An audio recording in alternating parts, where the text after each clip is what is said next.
एक पंडित जी को लड़का, ध्यान से सुन जाइए, एक पंडित जी को लड़का भागवत पढ़ के आओ घरे। दुनिया का सबसे बड़े शत्रु का नाम बता रहा हूं आपको। एक पंडित जी का बालक भागवत पढ़ के घर आया। पंडित जी ने पूछा, बेटा पढ़ाई हो गई? बोले हां पिताजी हो गई। सब जानने लगे। बोले 4 वेद 6 शास्त्र 18 पुराण कंठस्थ हैं। पिताजी बोले तो एक काम करो, हमारे सिर्फ एक प्रश्न को उत्तर दे दे। बोले का? हमें पाप के बाप को नाम बता दे बस,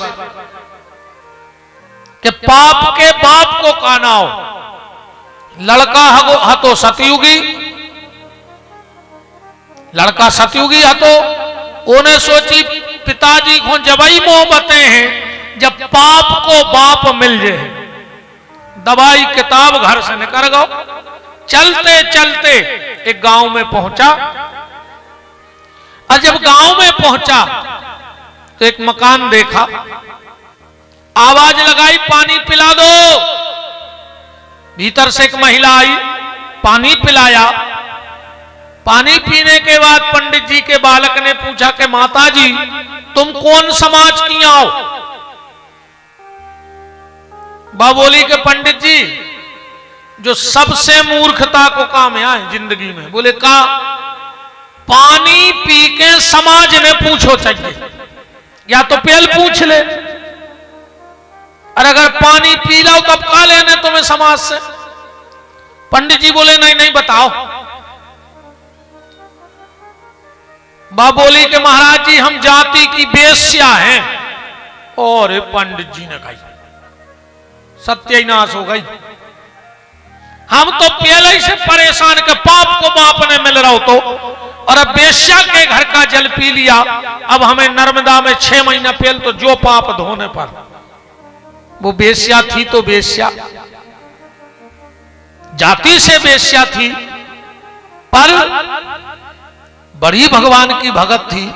उन्हें विचार करो, उन्हें विचार करो कि काय को पंडित जी को लड़का नाय माए भटके हम ही बताएं दे रहा है कि पाप को बाप कया है।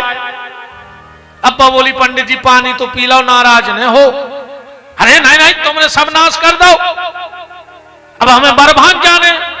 बोली जैसे 12 किलोमीटर है पहाड़ और शाम हो गई है, और जंगल में है बहुत जानवर, सो तुम तई रुक जा, सवेरे चले जज्जो। पंडित जी बोले हद करें, तुम्हारे घरे रुक जाए। बोली महाराज कल है पुणे, हम सोच रहे अगर तुम रुक जाओ तो सवेरे हम 1100 की विदाई भी कर दें। पंडित जी ने सोची 1100 मुत की होत, अब का पता कब नो पाप को बाप मिल रहा हो। उतने दिन खर्चा तो चल है, सोने है सो बाहर डरे ने खटिया पे। ठीक है तुम्हारा भाव बड़ा अच्छा है, बाहर एक खटिया चदरा दे दो, हम पिताई बैठे। उन्हें खटिया बिछा दी और बताना दूर बैठ गए। पंडित जी बोले अब जाओ तुम सो। बोली कि आज हमें अपने समाज पे ऐसा लग रहा हो कि धिक्कार है। बोले काय? बोले बताओ हमारे घर के दरवाजे महाराज भूखो बैठो। पंडित जी बोले तो तुम्हारा क्या मतलब है कि तुम्हारा खाओ लाए? बोली नहीं हम आओ नहीं मनो, हम जैसे आटो सीधो धर दें तो तुम 4 रोटी बना ले, हम 2100 की विदाई कर हैं। पंडित जी ने सोची कि ठंड है बहुत, रात है हो तो बड़ी, और आटे में क्या चिप हो। ठीक है रख दो।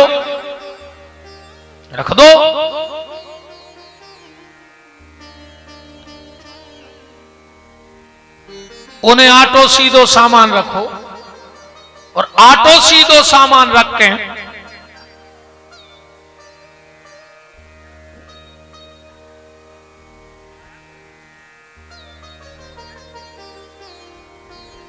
क्या हो गया? उन्हें आटो सीधो सामान रखो और बैठ गई। अब महाराज ने अपने हाथ धोए अब बना भी होता जारा हो रहा है। वह कहने लगी बताओ हम बैठे तुम बना रहे। महाराज बोले अब अति न करो। वह कहने लगी कि हम आओ बनो खा ले तो हम 3100 दे दे। अब महाराज ने सोची कि उन्हीं हाथों से तो छान के ले आई हुज्जे, अब बना भी उन्हीं हाथों से 3100 मुत के हो। कहने लगे ठीक है तुम्हारा भाव है तो बनाओ। भोजन बन गए। जैसे ही पंडित जी ने कोरा टोर के ग्रास मुंह तक लगाओ, वह बोली महाराज कहूं एक कोरा हमारे हाथ से खा ले हो तो सीधे इनके 5100। पंडित जी ने सोची वही हाथ से बनाओ है, वही से तो खुआ रही, वही से तो खुआ रही। जैसा ही पंडित जी ने मुंह खोला और उन्हें कोरा हाथ को लाओ मुंह के गाओ, जो हाथ पीछे करके उन्हें जब उल्टे हाथ को दौड़ेंगे कनपटा पे सुतड़ा खतरो, तूने मुझे मारा। बबेशा बोली पंडित जी जाके कह दियो तुम्हारे बाप से कि पाप के बाप को नाव है लोभ। ईमानदारी बताओ तुमने हमारी श्रद्धा देख के हमारे घरे भोजन करे कि जिनके 5100 रुपया देख के भोजन करे। पाप के बाप का नाम क्या है? लोभ। कह देना। पंडित जी के लड़के ने हाथ जोड़ लिए, बोले माता गुरु तो बहुत मिले पर आज तुम जीवन में सदगुरु मिल गई, जीवन में सदगुरु मिल गई। तो पाप के बाप का नाम है लोभ। और महाराज मनु कह रहे हैं असंतुष्टा ध्वजा नष्टा। असंतुष्ट ब्राह्मण बहुत जल्दी नष्ट हो जाता है, बहुत जल्दी नष्ट हो जाता है। ब्राह्मण को मांगने का अधिकार नहीं है, ब्राह्मण को किसी शास्त्र में मांगने का अधिकार नहीं है, ब्राह्मण को दान लेने का अधिकार है। जो दान में मिल जाए वो स्वीकार कर लेना चाहिए, मांगना नहीं चाहिए। क्योंकि जिस दिन ब्राह्मण किसी से कुछ मांग लेता है वो अपने ब्राह्मणत्व के तेज को नष्ट कर देता है। मांगना नहीं चाहिए। और रहीम जी ने तो इतने तक कह दी कि रहीमन बो नर मर चुके जो कहूं मांगल जाए। और आजकल तमाशा बन गया। एक बात का मैं विरोध करता हूं, करता रहूंगा। आजकल भागवत में एक नए नाटक होने लगे, सुदामा चरित्र भाव। कोनो गांव के बूढ़े को बना दो सुदामा और दे दई हाथ में बाल्टी, अब फिर रहो है सुदामा गली गली, पूरे पंडाल में भिखारी बनो। मैं चैलेंज करके कह सकता हूं, एक व्यक्ति बताए किस ग्रंथ में लिखा है कि सुदामा किसी के दरवाजे मांगने जाता था। महाराज जी आज भी हम लोग कथा में कहते कि 5-5 दिन के फाके सुदामा के पड़ जाते। ईमानदारी बताओ, अगर तुम्हें पता लग जाए कि हमारे बगल वाले के कल से रोटी नहीं बनी, चाहे वो जिंदगी को दुश्मन कायने होए, फिर भी तुम रोटी दे भी जय हो कि नहीं जय हो। तो द्वापर के समय में कहीं ऐसा कोई नहीं था उतने बड़े गांव में कि सुदामा 5-5 दिन भूखा रहता था और कोई रोटी नहीं खिलाता था। सुदामा किसी से मांगता नहीं था, बताता नहीं था किसी को। आज तुम्हें पंडाल में कोनों को सुदामा बना के घुमा दो, 2-3 हजार रुपया की चिल्लर हुई है, तुम उन्हें जाजात नहीं डाल दे वो की बाल्टी में।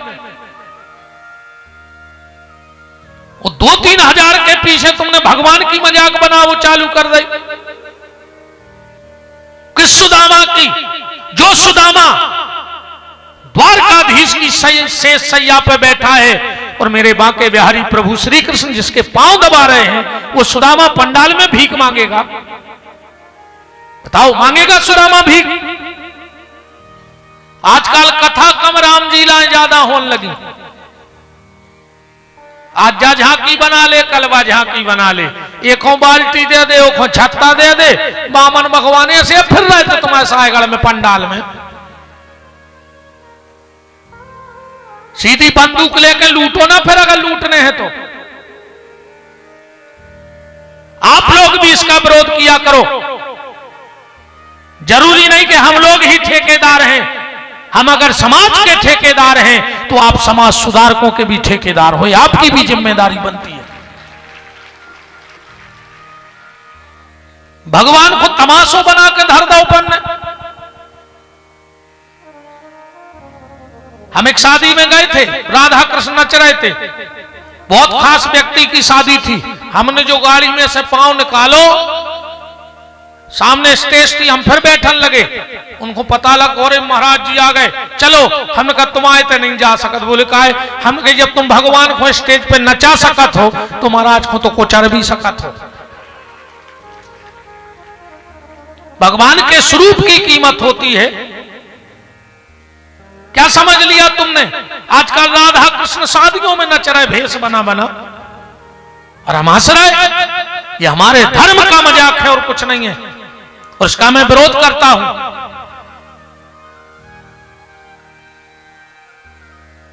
असंतुष्ट दुजानस्ता,